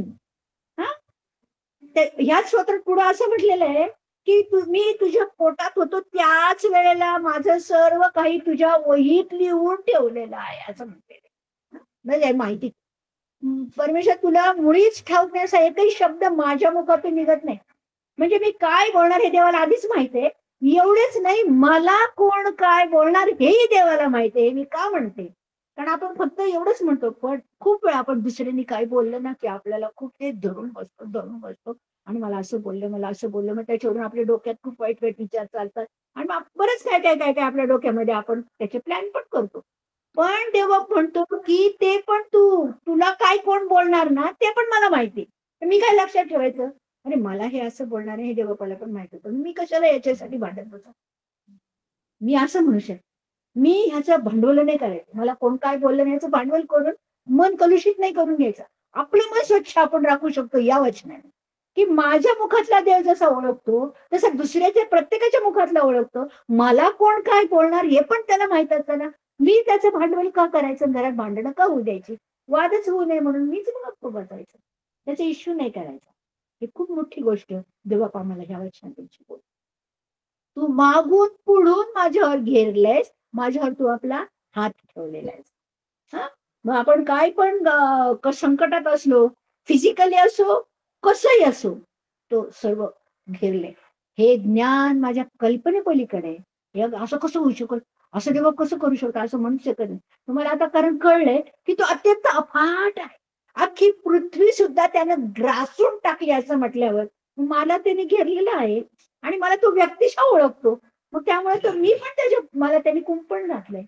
योवाला म्हटलं मी कुंपण घातलंय त्याच्या भोवती. प्रभू म्हणतो, सैतान त्याला म्हणतो, प्रभू तू त्याच्या भोवती कुंपण घातलंय ना, आणि तेव्हा बाप आमच्या भोवती कुंपण घालतो सुरक्षित राहायला. एका ठिकाणी म्हटलं तुझ्या भोवती मी अग्नीचं कोट होऊन राहतो, अग्नी आहे ना, अग्नीचं कोट होऊन राहतो. म्हणजे असं घेतो, एवढं सांगतो, एवढं संरक्षण देतो आपला देव बाप आपल्याला.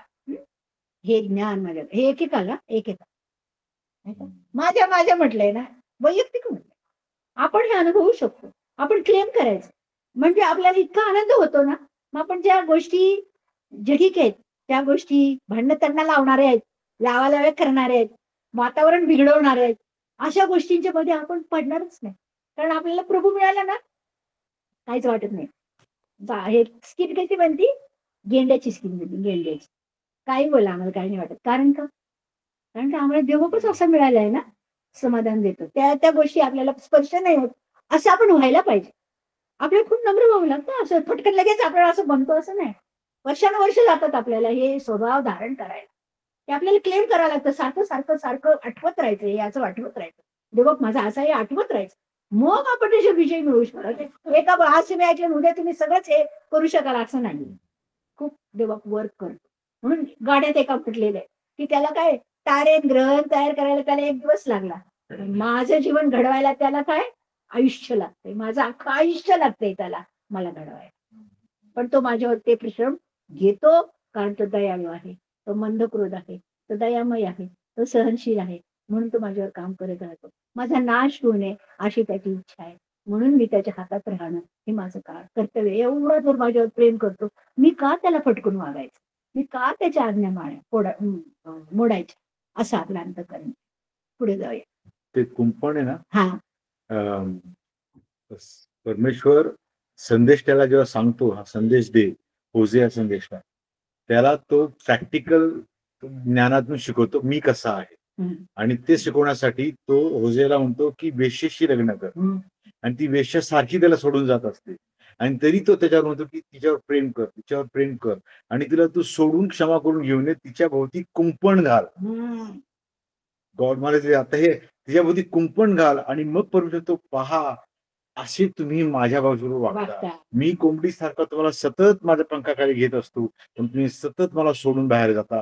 मी तुमच्या बाजूला कुंपण घालतो. असे म्हणजे it's a practical knowledge is give to होजिया. म्हणजे हे वचन होशिया संदेशाच्या पुस्तकामध्ये त्याला होशिया संदेशाची द बेस्ट लव्ह स्टोरी म्हणतात हो. त्या पुस्तकाला, बेस्ट लव्ह स्टोरी.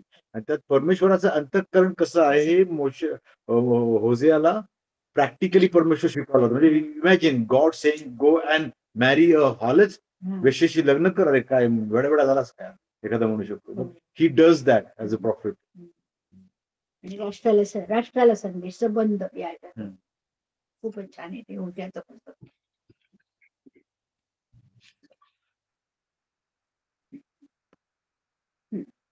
मग एक इतिहास 16:9 मध्ये आपण एक वचन पाहूया. एक इतिहास 16:9 तिथं काय म्हणतो पहा.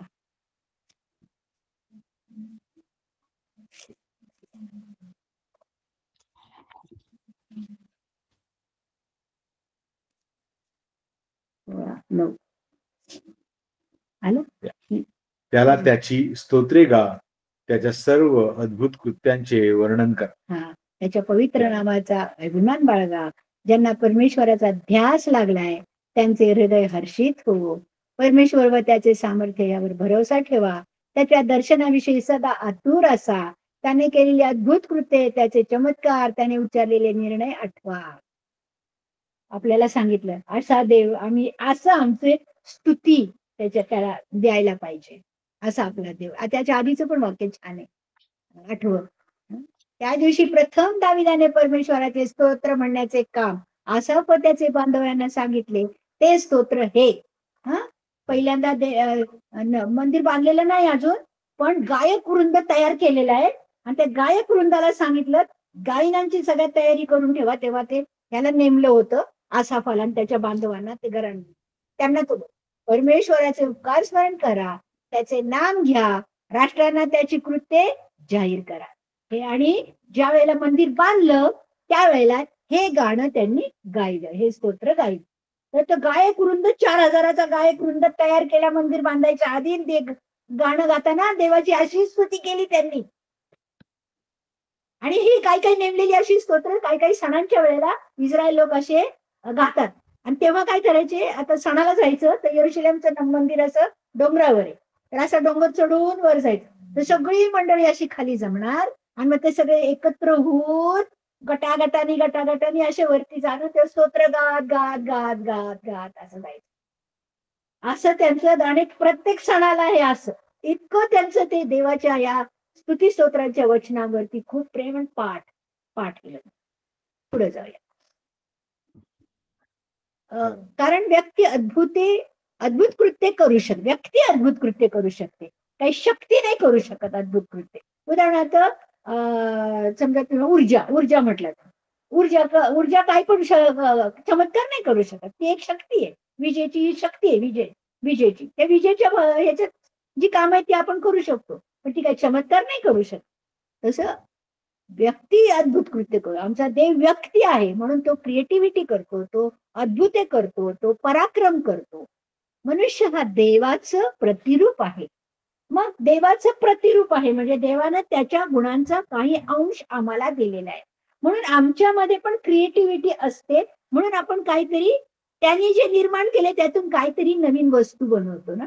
काय बनवतो आपण, जे काय आता यंत्र सामग्री ऍडव्हान्स होत चालली आपण जे म्हणतो, ती बनवली कशी, तर ते देवाचं जे प्रतिरूप आपण असल्यामुळं त्याने जे त्याच्यामध्ये जे क्रिएटिव्हिटी आहे त्याच्यातून त्याने बुद्धी दिली, त्या बुद्धीतून माणूस बनवतो.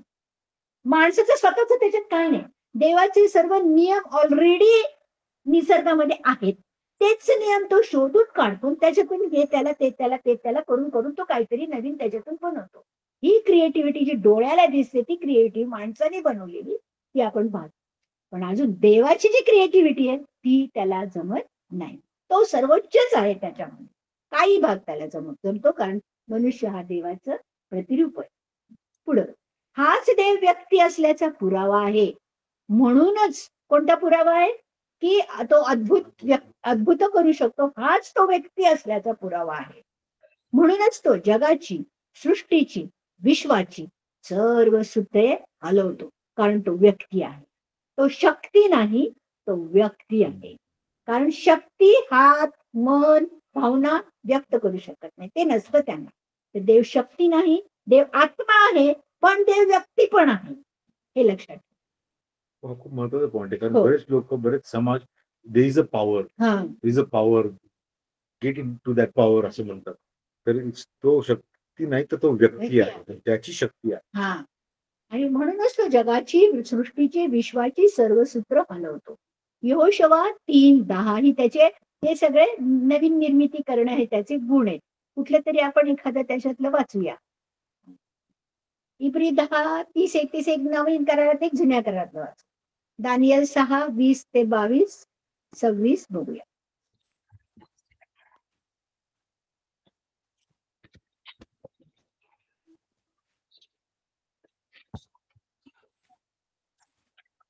दानियल 6:20-22. वाचा. तो गुहेजवळ दानियलाकडे जाऊन शोकस्वराने ओरडून म्हणाला, हे दानियला, जिवंत देवाच्या सेवका, ज्या देवाची सेवा तू नित्य करीतोस, त्याला सिंहापासून तुला सोडविता आले आहे काय? दानियल राजाला म्हणाला, महाराज चिरायू असा, माझ्या देवाने आपला दिव्यदूत पाठवून सिंहाची तोंडे बंद केली आहेत. त्यांनी मला काही एक उपद्रव केला नाही, कारण त्या देवासमोर मी निरपराधी ठरलो व महाराज आपलाही मी काही अपराध केला नाही. हा 23 पर्यंत आहे ना.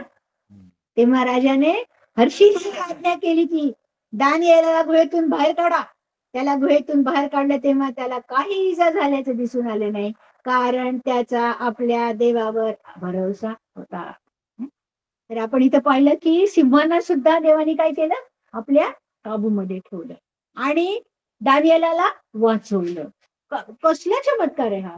हा त्याला ते आणि त्याला ज्यांनी हे कट करून केलेलं होतं, त्याला जेव्हा राजांनी त्याच गुहेमध्ये टाकलं तेव्हा ते वरून खाली येईपर्यंत सिंहांनी उड्या मारून त्यांचे पार एकदम त्यांचे चिंदड्या उडवून टाकल्या.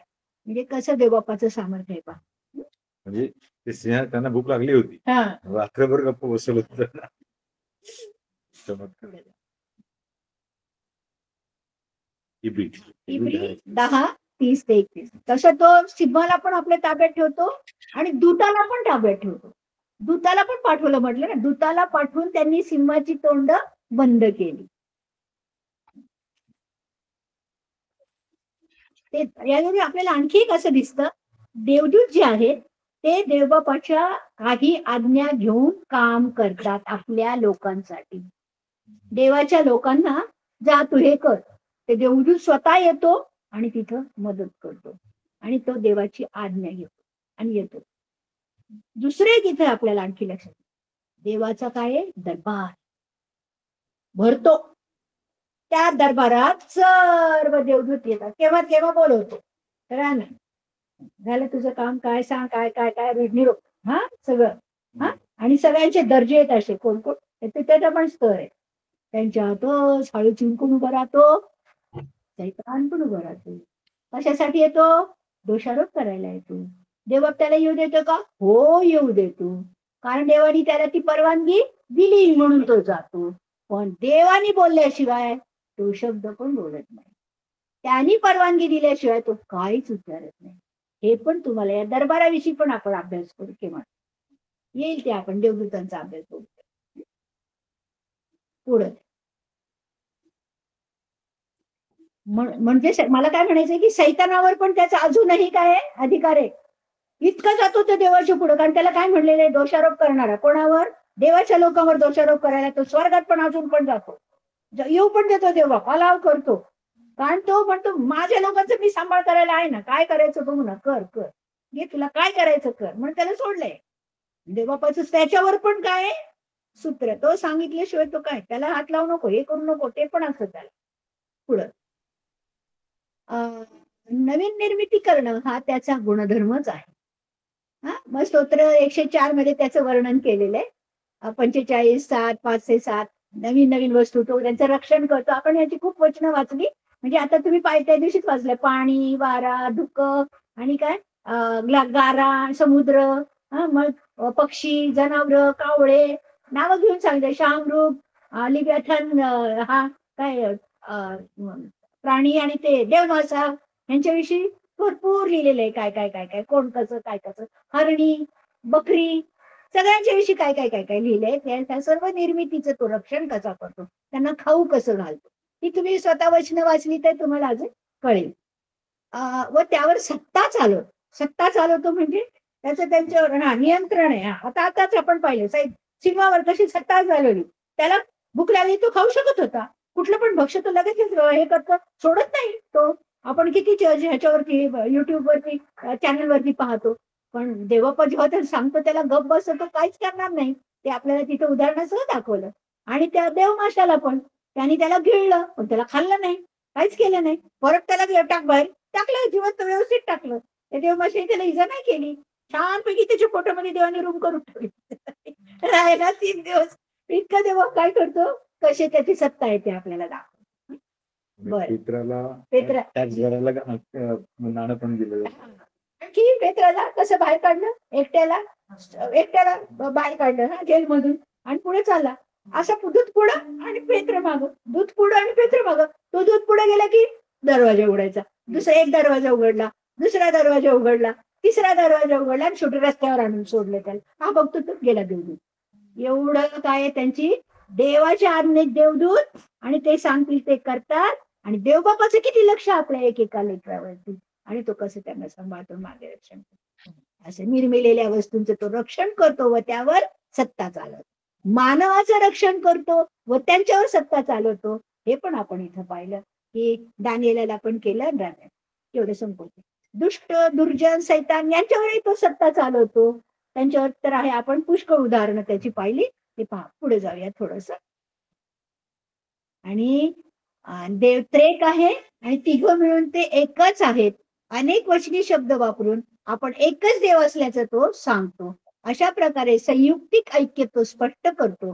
तिघांचं अस्तित्व दाखवणारे काही पुरावे आहेत. तिघांचं नाव घेऊन एकाच नावात बाप्तिस्मा आणि आशीर्वाद दिला जातो. आपण गेल्या वेळेला हे त्रेकत्वाचं पाहिलं, म्हणून आपण पुढे फक्त जाऊ. त्यांच्यामध्ये त्रेकत्वाचं अतूट नातं असणारं ऐक्य आहे. या त्रेकत्वाला विभाजन होऊ शकत नाही, असं हे त्रेकत्व आहे. वचनात एवढे पुरावे व त्याचे स्वतःचे दावे आहेत, त्यामुळे जगिक व्यावहारिक उदाहरणं देऊन त्यांना मर्यादा न आणणे बरं. म्हणजे काही काही लोक त्रेकत्व दाखवायला उदाहरणं देतात की पाण्यामध्ये H2O आहे, म्हणजे H2 + O1 + is equal to water. म्हणजे काय झालं, 3 गोष्टी झाल्या. म्हणून देव तसं आहे ते काय असं. मग कोण म्हणतं पुस्तक जाडी आहे, त्याला लांबी आहे आणि रुंदी आहे, लांबी रुंदी जाडी ते तुम्ही वेगळी करू शकत नाही, असं उदाहरण देतात. पण शेवटी काय, हे पुस्तक काय क्षणभंगूर आहे, देव क्षणभंगूर नाही ना. पाणी पण नाश पावणार आहे ना, ते पण क्षण. म्हणून आपण ह्या जगातल्या वस्तूंनी देवाचं ऐक्य आता उदाहरण देऊ शकत नाही, कारण शेवटी ह्याचा नाश होणार आहे. म्हणजे हे देवाला कसं द्यायचं उदाहरण. एकही वस्तू अशी नाही की जी अनंत कालची आहे की तिचं उदाहरण म्हणून आपण सांगू शकू हे बाबा याला त्रेकत्व म्हणा. हे नाहीच होऊ शकतं ना, त्रिकत्व नाहीच होईल असं कोणी प्रश्न विचारेल ना आपल्याला, असं उदाहरण दिलं तर पुस्तक फाडू शकतो, मग एकत्व नाही का नाहीच होऊ शकत असं म्हणाल ना. पाणी उकळलं की त्याचं नष्ट होऊ शकतं, मग देव तसं होता. त्यामुळे त्या उदाहरणं आपण द्यायचीच नाही. कारण एवढी देव स्वतःच उदाहरणं देतो, तर कशाला त्या व्यावहारिक उदाहरणात पडायचं. कुणी असे फालतू प्रश्न विचारून आपल्याला त्याच्यामध्ये पकडलं तर आपण उत्तर देऊ शकणार नाही. म्हणून ती उत्तरं आपण न दिलेली बरी. तसंच पाण्याचे आणखी पण देतात, त्याची 3 रूप आहेत. वाफ आहे, आणि काय आईस होतो, आणि काय ते हे वॉटर द्रव आहे. द्रव आणि वाफ आणि सॉलिड लिक्विड. तर अशी पण उदाहरणं आपण देऊ शकत नाही का, कारण ते पण काय होऊ शकतं, नष्ट होऊ शकतं. अग्नीनं संपून जाऊ शकतं, देव संपून नाही जाऊ शकत. मग पाण्याचं उदाहरण द्यायचं कसं, समजलं. म्हणून आपण हे नाही अंड्याचं देतात. पाण्याच्या बाबतीमध्ये त्याचं उदाहरण म्हणजे मी तरी वापरले बऱ्याच वेळा अशा त्यांनी. आणि मला हा पॉईंट फार पटला की उदाहरणं देण्याऐवजी वचनात पुरावे खूप आहेत, तर those we need to study. आणि ते जे उदाहरण आहे पाणी हे पाण्याचे 3 स्टेट्स आहेत, परंतु पाणी एका वेळी एकाच स्टेटमध्ये असू शकतो. म्हणजे पोर्शन जर घेतला, परंतु परमेश्वर एका वेळेस 3 स्टेट्स मध्ये आहे 100%. म्हणजे God is unlike any physical example. हे पण म्हटलं तरी आपण 3 वेगळे नाही ना करू शकत, पण ते 3 वेगळी कामं करतात ना, वेगळे राहून कामं करतात. तो स्वर्गातून करतो, पवित्र आत्मा इथे करतो, आणि येशूने जगात पण केलं आणि स्वर्गात पण करतो. देव मानव म्हणून त्याची वेगळी भूमिका आहे. अशा तिघांच्या वेगवेगळ्या भूमिका आहेत. त्याच्यामुळे ही उदाहरणं देऊ आपण शकत नाही. आ,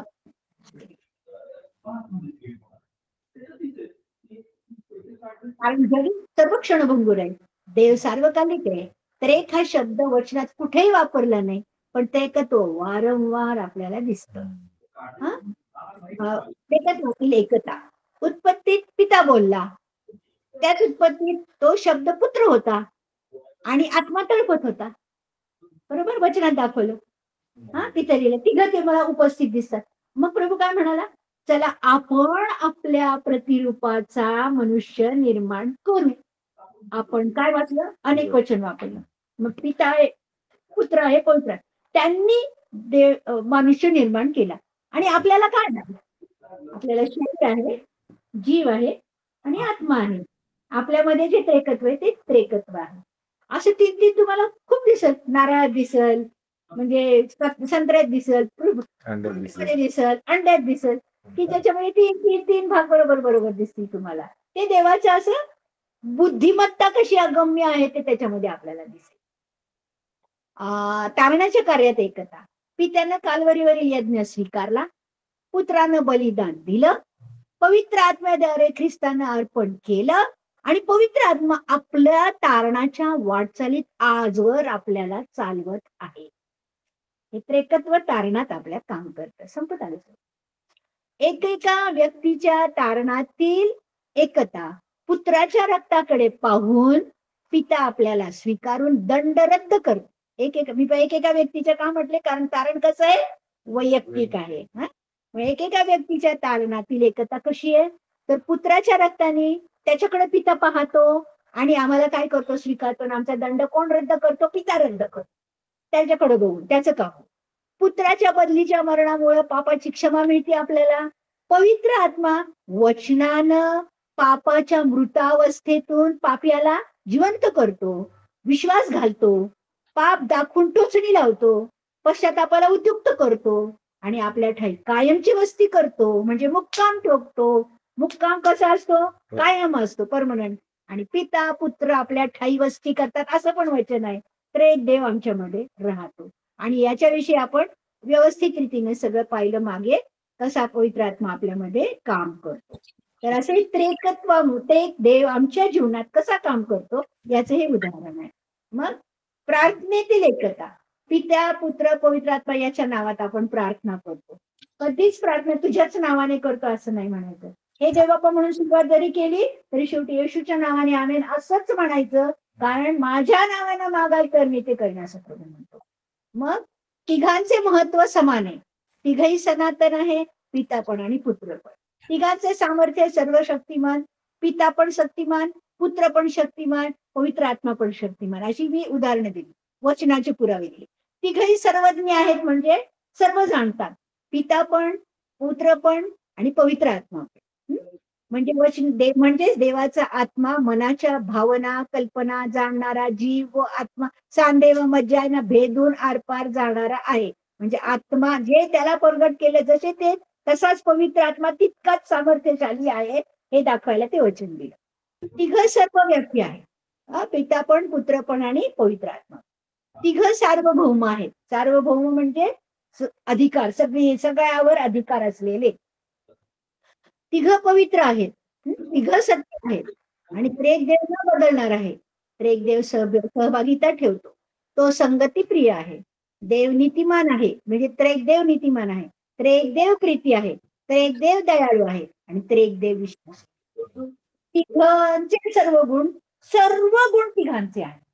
असाही एकही गुण नाही जो एकाचा आहे तर दुसरा नाही. देव म्हटलं की त्रेक देवालाच, हे लक्षात.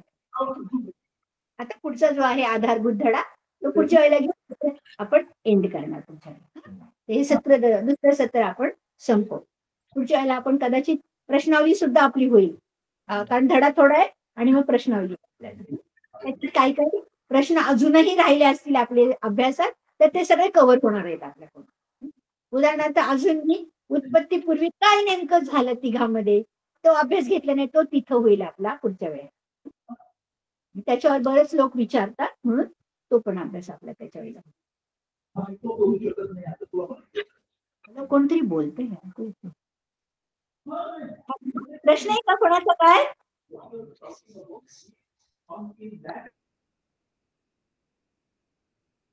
हे व्हॉट्सअप पाठवतो, असंच पाठवतोय. आलंय तुमच्याकडे, ते पाहू शकता तुम्ही आणि वाचून अभ्यास करू शकता. थोड्याशा शुद्ध लेखनाच्या चुका झाल्यात, आच्या वगैरे खुणा फार वेळा आल्यात, काय चुकीच्या झाल्या ते जरा क्षमा करा. मला हे नाही करता येत काय, ते मागं जाताना मला भीती वाटते की ते डिलीट होईल माझ्याकडून, म्हणून मी खूप परत वाचायचं घेत नाही. माझं असं झालंय अनेकदा की ते करता करता डिलीट झालं, म्हणून मग मी तसंच ठेवते. मग जे लोक एडिट करतात ते करतात, पण मला एडिट करायला वेळ नाही मिळाला, कारण दादा पण बिझी होता. हरकत नाही. आहेत कोणाला प्रश्न इथे? हे काय झालं की आपण म्हणतो देवपाला इयर येते, पण Luke 24:39 मध्ये काय दिलंय? Behold my hands and my feet, that it is myself. Handle me and see. For the spirit does not have flesh and bone as you see I have. हा, आता इथे देवबाप कुठल्या रूपामध्ये आहे? लूक किती 24? 24:39. कुठल्या रूपामध्ये आहे? मानवी देह धारण केलंय ना. हा, तर तो काय सांगतो? माझा हा देव काय? देव मानवाचा देव आहे ना त्याचा. देव मानव म्हणजे तो आतून देव आहे आणि बाहेरून मानव आहे, बरोबर ना? म्हणजे त्याचा एक विशिष्टपूर्ण देह आहे, त्याचा गौरवी देह आहे, पण विशिष्टपूर्ण आहे. की जो देव आहे पण वरून तो मानव आहे. जरी तो उठलेला आहे तरी मानवी देह निघालेला नाहीये, त्याचा गौरवात आहे तो मानवी देह. समजलं? म्हणून त्या मानवी देहावर काय आहे? खुणा आहेत. आणि मी तुम्हाला सांगितलं की तो जेव्हा येणार आहे त्यावेळेला त्या खुणांनी लोक ओळखणार आहेत, म्हणून तो मानवी देह त्यांनी अजून बाजूला ठेवलेला नाहीये. इस्रायल लोकांनी अजून ओळखलेला नाही ना तो हाच मेसिया आहे म्हणून. तेव्हा ते ओळखतील ना जे असतील ते, म्हणून ते ठेवलेले. म्हणून प्रगटीकरणामध्ये म्हटले, ज्यांनी त्याला घोसकलं तेही त्याला पाहतील. म्हणून त्या मानवी देहावर त्या खुणा अजूनही आहेत. आणि तिथं ते प्रभू एक सिद्धांत सांगतो की जो सिद्धांत काय, की आत्म्यांना असं नसतं, बोन अँड फ्लेश नसतात, ते आत्मिक असतात. त्यांना चेहरा, ते देहरूप आहेत, पण बोन अँड फ्लेश नसतं, म्हणजे मर्यादा नसती त्यांना. आपल्यासारखी गौरवी देह आहेत त्यांचे, पण आपल्यासारखी मर्यादा. आणि दुसरी गोष्ट म्हणजे त्यात हे जे शब्द होते तेव्हा त्या रूम मध्ये दरवाजा बंद असताना येशू, आणि मग तो त्यांना म्हणतो की काय खायला काय आहे, राईट? आणि नंतर पुन्हा एकदा लेकच्या बाजूला भेटतो तेव्हा नाश्ता करतो त्यांच्या मित्राला 3 वेळा विचारतो. परंतु प्रश्न असा येऊ शकतो आणखी, किंवा आता स्वर्गामध्ये येशू ख्रिस्त मनुष्य आणि देव पूर्ण आहे, मग तिथे जेवण त्याला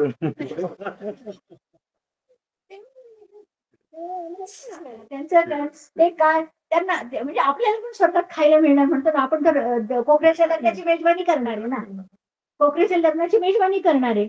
आणि तो आपल्याला काय खाणं, काय आपल्याला काय कल्पना, फारच गौरवी सगळं काही असणार आहे. आपण फक्त वाटच बघायची या सगळ्या, काय आपल्याला एक एक धक्के मिळतील आणि काय आनंद असेल तो की सांगता नाही येत.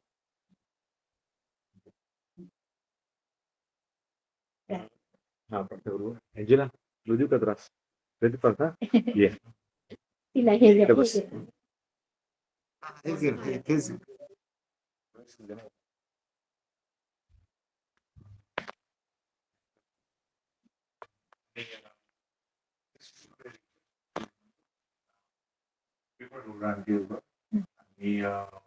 माझी स्वतःची बातमी गुजरातमध्ये she was serious yesterday in ICU, but now she's out of ICU. Thank God. So this I got a call. She left in the middle. Her younger brother was sinking in Central Hospital. So he just passed away, Max. that's what she was. That's why she called me and said, I'm leaving immediately. So he almost gone. गृहिणीचा धाकटा भाऊ वारला. आता हे करता करता तिला निरोप आला. तो रोहिणी डोंगराचा, हा, तो राष्ट्रपतीत राहतो पाकिस्तान चौकात. पाकिस्तान चौक माहिती ना, नाना चौक, नाना चौक. हा, ओके. आपण प्रार्थना करू. हालेलुया हालेलुया, स्तुती स्तुती स्तुती देव बाप्पा. सर्व महान महिमा गौरव देव बाप्पा तुला देते देव बाप्पा. हा सुंदरचा स्टडी तू आम्हाला करण्यासाठी सहाय्य आणि मदत केलेली आहेस दे बाप्पा. त्याबद्दल तुझे आभार मानते दे बाप्पा. जितकं तुझ्या वचनामध्ये आम्ही जाऊ दे बाप्पा, तितकं तुझं वचन आम्हाला इतकं काही सांगतं ते बाप्पा. निर्मितीच्या आधीपासून तू आम्हाला ओळखलेलं आहेस दे बाप्पा. तुझी प्रत्येक गोष्ट आम्हाला इतकी इतकी भरून टाकते दे बाप्पा. त्याच्यासाठी देवप्पा तुझे आम्ही आभार मानतो. तू आम्हाला सुरक्षित ठेवलंयस त्या बाप्पा. आम्ही या जगात मध्ये राहत असताना देवप्पा तू किती आम्हाला सांभाळलेलं असते बाप्पा. देवप्पा ह्याचा आम्ही विचार नाही करू शकत ते बाप्पा. आम्ही फक्त तुझ्यावरती विश्वास ठेवतो ते बाप्पा आणि तुझ्यावरती आम्ही प्रेम करतो देव बाप्पा. या स्टडीवरती तू तुझा आशीर्वाद देव बाप्पा. तुला आंटी तू आम्हाला दिलीस, तुझं वचन ओपन करून तू आम्हाला सांगतोस देव बाप्पा. त्याबद्दल तुझे आभार देव बाप्पा. देव बाप्पा हा स्टडी कंटिन्यू राहण्यासाठी तू आमचं सहाय्याने मदत कर दे बाप्पा. सर्व काही टेक्निकल डिफिकल्टीज तुला माहिती आहेत, तू सर्व काही सॉल्व्ह करशील असा आमचा विश्वास आहे दे बाप्पा. आणि अनेक लोकांना तू इथे जॉईन करण्यासाठी सहाय्याने मदत करशील दे बाप्पा, ह्याची आम्हाला खात्री आहे दे बाप्पा. तसंच दे बाप्पा अतुल दादाच्या आंटींसाठी मागते दे बाप्पा. त्यांना तू ICU मधून बाहेर काढलंस दे बाप्पा, त्याबद्दल तुझे आभार मानते दे बाप्पा. आणि त्यांना तू लवकरात लवकर घरी देखील घेऊन येशील असा आमचा विश्वास आहे दे बाप्पा. तसेच दे बाप्पा डोबरा आंटींसाठी मागते दे बाप्पा. त्यांच्या फॅमिली सोबत राहा दे बाप्पा. हे दुःखित प्रसंगातून जात असताना दे बाप्पा. दे बाप्पा तू त्यांना कम्फर्ट कर, त्यांना गाईड कर दे बाप्पा. आणि त्याचा विश्वास दे बाप्पा तू डगमगू देऊ नकोस. आणि दे बाप्पा पुन्हा जेव्हा तू आम्हाला घ्यायला येशील तेव्हा आम्ही सर्व एकमेकांना परत भेटणार आहे बाप्पा. याच्यासाठी तू आमचं सहाय्याने मदत कर आणि तू आमचा विश्वास डगमगू देऊ नकोस दे बाप्पा. दे बाप्पा या पुन्हा एक वार या सुंदरशा बायबल स्टडीसाठी तुझे आभार मानते दे बाप्पा. आणि दे बाप्पा नेक्स्ट सॅटर्डेला सर्वांना पुन्हा एक वार एकत्रित घेऊन या दे बाप्पा. आणि आठवडा आम्ही असंच न जाता अजून तुझ्या वचनामध्ये अभ्यास करावा दे बाप्पा, याच्यासाठी सहाय्याने मदत कर दे बाप्पा. दे बाप्पा आता आम्ही घरी जात असताना तू आमच्या सोबत राहा आणि आमचं संरक्षण करशील असा आमचा विश्वास आहे दे बाप्पा. ऑनलाईन देखील सर्वांवरती तू तुझा आशीर्वाद पाठव दे बाप्पा. इथून पुढची सर्व वेळ तू तुझ्या हाती घेऊन चाल दे बाप्पा. ही सर्व विनंती प्रभू येशू ख्रिस्ताच्या प्रियाने गोड नावात केली म्हणतो एक पित्या.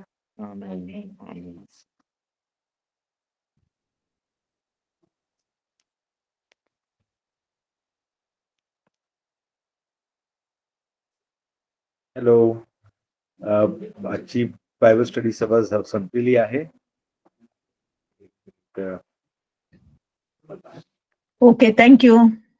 Thank you so much. Okay, thank you everyone. Good night.